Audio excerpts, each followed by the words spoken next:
Sure. My name is Daynah Boyd, and I'm a senior researcher at Microsoft Research, which is the academic division inside Microsoft. And I'm also on the faculty at New York University and a fellow over at Harvard. And most of my work is really understanding socio-technical practices. So trying to understand how the new technologies that we know and love are playing out in everyday life. I wanted to talk a little bit about email because this is a big pain for a lot of people in their daily workflow.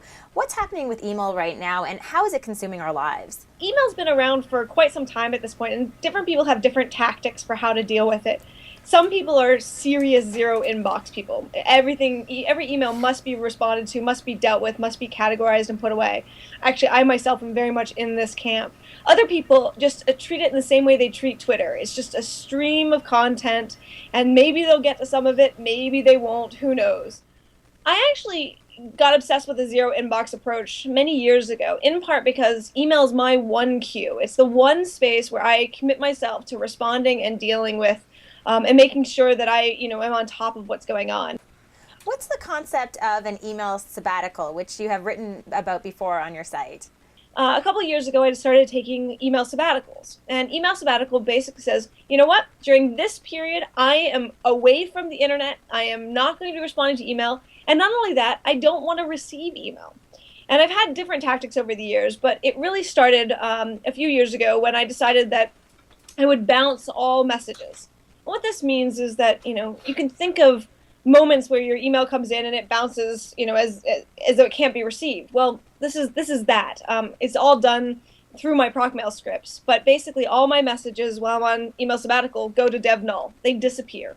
And it sends back a message and it says, by the way, Daynah's on vacation.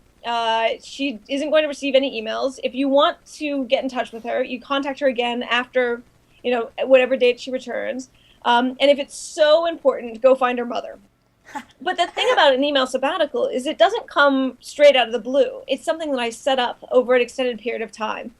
And so, well in advance of, early stages of projects that I'm working on, I let everybody on my team know this is when I'll be gone. This is when the email sabbatical will happen.